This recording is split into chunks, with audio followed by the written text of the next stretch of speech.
Antes de começar o vídeo, eu quero pedir a você que acompanha o Blog da Cidadania que se inscreva no nosso canal, curta e compartilhe os nossos vídeos, acione o sininho das notificações, que assim você nos ajuda a fazer o nosso trabalho. E vamos ao vídeo.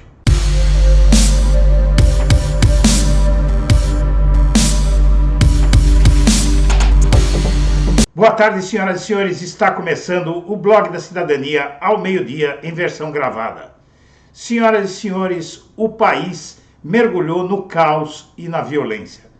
Sob os auspícios das autoridades que nada fazem para impedir de verdade a violência bolsonarista, grupos desses terroristas estão aterrorizando, como é próprio aos terroristas, o país de norte a sul. Eles atacam a tiros, eles matam, eles agridem, eles depredam, eles ocupam o espaço público sem pedir licença para ninguém e impedem o direito de ir e vir das pessoas, apropriam-se de ruas, de avenidas, de estradas e tudo isso sem que nenhuma consequência real ocorra. O máximo que aconteceu até agora, no âmbito de um processo de explosão de violência, como esse que estamos vendo nesse país, de desrespeito às leis, de opressão a quem pensa diferente, tudo isso sob, inclusive, proteção e até incentivo das Forças Armadas. O que faz o Judiciário, o que faz o Ministério Público, o que fazem as polícias? Nada. O máximo que aconteceu foi o Alexandre de Moraes bloquear as contas de alguns empresários e de algumas empresas que têm financiado atos antidemocráticos com caminhões. Nada é feito contra a apropriação dos espaços públicos, não é? Eles dominam avenidas, ruas inteiras. Aqui próximo à minha residência, eu moro próximo à Assembleia Legislativa de São Paulo, os bolsonaristas isolaram a entrada principal da Assembleia Legislativa de São Paulo, já vai para quase um mês. Fecharam a rua, construíram barracas e ali ninguém passa, como se fosse deles, como se eles fossem donos da cidade. E tudo isso sob o olhar complacente do Judiciário e sobre o incentivo dos militares. Ou seja, o Brasil, apesar de aparentemente estar caminhando para uma transição de poder, fica muito claro que não estão pretendendo interromper esse tipo de ação. O governo Lula, se não houver alguma ação das autoridades, o governo Lula, se começar, vai começar sob a égide da violência, da criminalidade e da tentativa de desestabilização. Essa gente está empurrando o país para o caos e não há coragem de um lado, do lado do judiciário, e há intenção muito clara dos militares. Está mais do que claro, minha amiga, meu amigo, que os militares planejam criar uma situação em que eles possam dizer que precisam intervir. Isso está mais do que claro e o que acontece é que essa violência, ela busca também despertar uma reação do outro lado. Despertar uma reação daqueles que não compactuam com essa violência e que, inclusive, têm opinião política diferente. Veja, o ex-presidente Lula venceu a eleição e, mesmo assim, você que votou nele, você tem coragem de ostentar a sua vitória? Você tem coragem, por exemplo, de vestir uma camiseta com o rosto do Lula ou com alguma palavra que conflite com o bolsonarismo? Você não tem, porque você sabe que tem gente sendo morta. Eles estão atirando contra as pessoas, incendiando carros, atacando a tiros, incendiando empresas, todos os locais, causando acidentes e até matando. Mataram indígenas agora, na semana passada, mataram indígenas. Logo em seguida a eleição, atiraram contra mulheres e crianças e mataram uma pessoa. E onde estão as autoridades? Não fazem nada. Não fazem nada porque há um temor em relação ao que os militares vão fazer. Enquanto isso, os militares seguem emitindo notas, apoiando as ações violentas dos bolsonaristas, dizendo que são direitos dos cidadãos fazerem o que os bolsonaristas estão fazendo. Em que lugar da Constituição é permitido impedir o direito de ir e vir às pessoas? Em que parte da Constituição é permitido agredir, depredar e até matar? Lugar nenhum. Os militares deveriam estar se posicionando ao lado das autoridades e pedindo o fim da violência. Agora, essa é a desculpa perfeita. Como isso vem num crescendo, vejam, os bloqueios já estão sendo retomados, os bloqueios de estradas já estão sendo retomados. Enquanto tudo isso acontece, os militares vão emitindo notas de apoio, dizendo que é direitos dos cidadãos, não é? E ocupando os próprios públicos com o auxílio também dos militares. O que é preciso fazer? É preciso começar a prender essa gente. Enquanto não prender, por exemplo, esses empresários que estão financiando isso, por que é que eles não foram presos? Não é? Eles estão, inclusive, colocando mais caminhões para fazer bloqueios. Não é um movimento dos caminhoneiros, já está claro. Foi feita uma investigação pela Polícia Federal mostrando que esses bloqueios são feitos por políticos e por empresários, não é? Empresários do agronegócio, industriais, comerciantes, todos sabem quem está promovendo esse tipo de coisa. Eles estão agredindo a polícia, estão atirando na polícia, não é? Recentemente, nós vimos aí no Pará um caso de bolsonaristas atirando na Polícia Rodoviária Federal. O que aconteceu? Quem foi preso? Ninguém sabe. Enquanto isso, o Brasil mergulha numa situação que pode servir de desculpa para os militares intervir. Então, eu quero passar aqui algumas notícias que estão surgindo aí. Você vai ver o impressionante sábado que tivemos no Brasil. Tivemos um sábado de violência extremada, e até com gente ferida, não é? Então eu quero passar, como eu já disse aqui, para o noticiário, para que a gente possa mensurar o tamanho do problema que está eclodindo no Brasil. Então vamos lá. Primeiramente, essa matéria que o Blog da Cidadania já divulgou no início da manhã deste domingo, dia 20 de novembro. Brasil tem 11 bloqueios em estradas federais e interdições, diz a PRF, mas não é essa a matéria é essa aqui. Eles entraram atirando. Funcionário relata ataque em ato golpista em rodovia. Aqui a cena. Cerca de 10 homens encapuçados atiraram contra a base e atiraram fogo em uma ambulância e um caminhão guincho. A concessionária que administra BR-163 entre Nova Mutum e Lucas do Rio Verde, em Mato Grosso, foi atacada ontem à noite em meio às novas paralisações em atos golpistas nas rodovias federais. Cerca de 10 homens encapuçados atiraram contra a base, atingindo uma viatura e a própria unidade. Eles ainda atearam fogo em uma ambulância e um caminhão guincho. Ninguém se feriu. No momento do ataque havia bloqueios na região.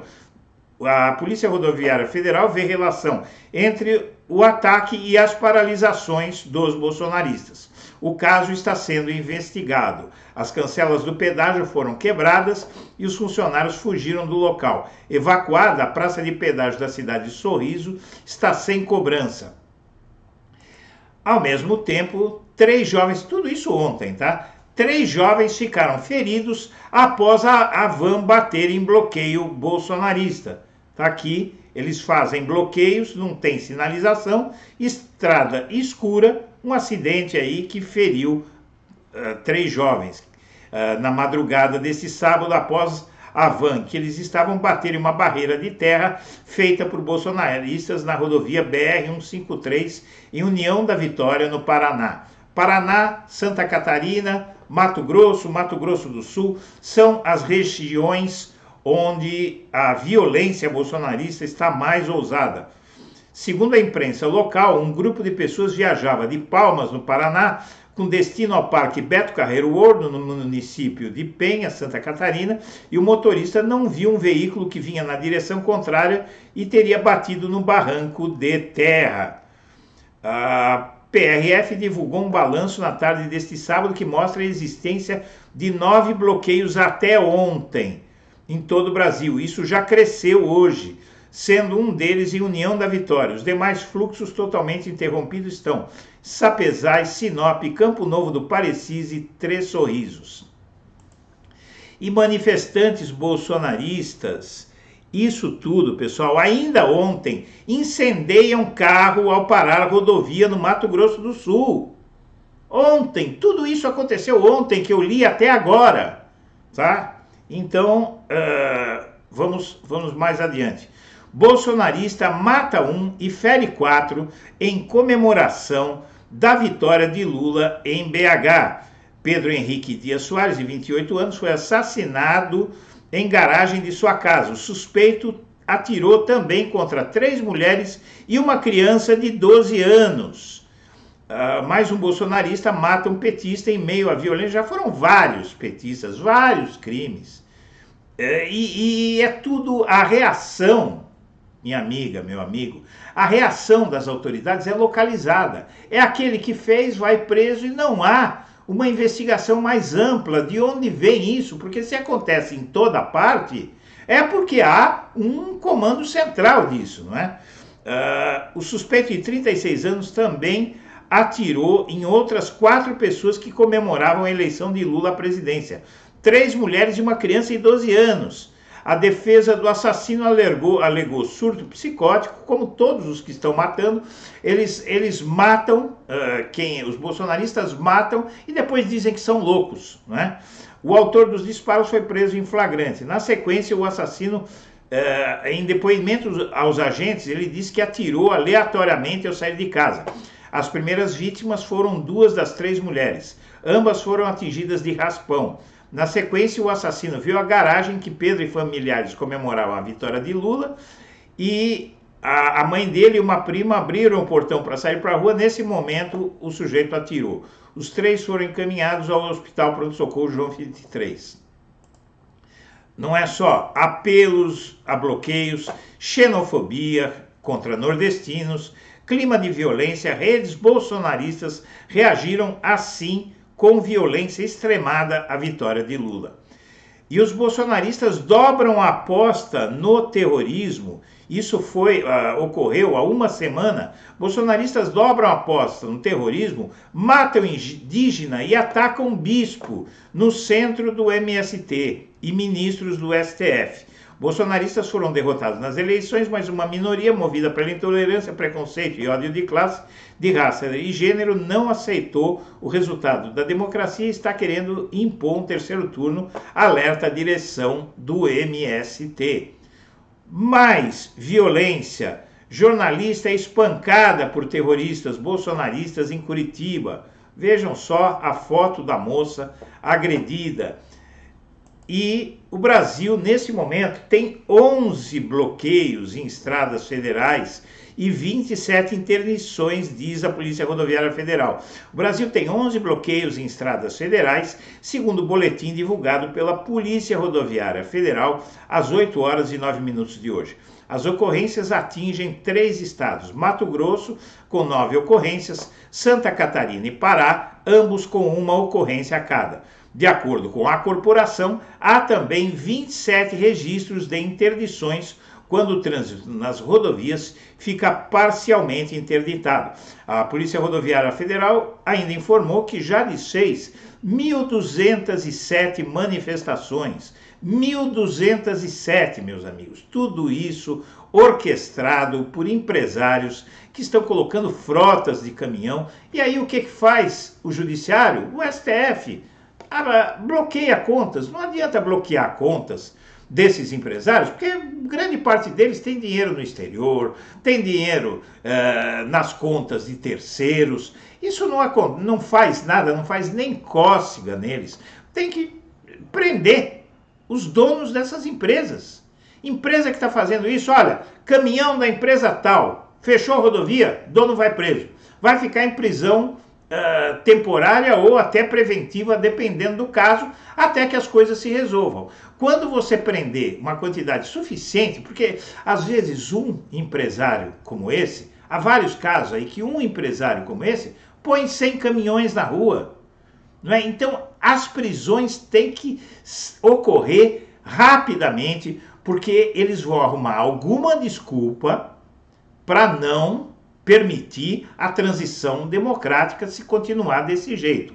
Isso aqui não é uma previsão, isso aqui é uma constatação, isso que eu estou dizendo aqui é uma constatação do risco que o país está correndo. É preciso fazer valer a lei, é preciso proteger o direito de quem quer poder falar sobre a sua opinião política, vestir a roupa que quiser, ostentar o símbolo que quiser. Hoje, os bolsonaristas, eles têm tanta confiança naquilo que eles estão fazendo, e eu vou voltar a aparecer aqui, os bolsonaristas têm tanta confiança naquilo que eles estão fazendo, que eles estão até desafiando os petistas a ostentarem o símbolo daquilo que eles acreditam, ostentar uma estrela do PT. Inclusive, os bolsonaristas querem marcar os petistas para eles serem agredidos e boicotados. Estão exigindo que comerciantes que votaram no ex-presidente Lula coloquem a estrela do PT nos seus comércios, como foi feito na Alemanha nazista. Os judeus eram obrigados a usar também uma estrela, só que amarela, para identificá-los. Veja o comportamento nazista dessa gente, os atos nazistas, a participação do neonazismo no bolsonarismo, tudo sendo tolerado. E quanto mais esse país, as autoridades tolerarem a violência bolsonarista, mais a situação vai se agravar e mais eles vão se sentir estimulados a cometerem ataques cada vez mais graves. Até o ponto em que os militares vão dizer que não tem condição de fazer transição assim, vamos adiar essa posse do Lula porque o clima está muito tenso, não é? E aí se alguém falar que não, de repente eles colocam blindados na rua e soldados isolando o Congresso, isolando o Planalto. O risco é muito grande e este país não pode mais admitir ser tutelado dessa forma, contra a lei, por militares cuja atribuição, inclusive, é apenas a de defender as nossas fronteiras. Militar não tem que falar sobre política, militar não tem que falar sobre eleição, militar não tem que falar sobre urna eletrônica. O Brasil está dando um exemplo para o mundo de covardia, porque nós não estamos fazendo cumprir a lei, não se está pregando qualquer ação à margem da lei, está se pedindo aqui que a lei brasileira seja cumprida. Enquanto continuar dessa forma, o crescendo de violência bolsonarista vai ser cada vez maior. A violência bolsonarista vai afogar esse país num banho de sangue. Minha amiga, meu amigo, eu quero agradecer a atenção e deixar um abraço para todo mundo. Estaremos de volta amanhã, às 8 da manhã, no Primeiras Notícias. Muito obrigado.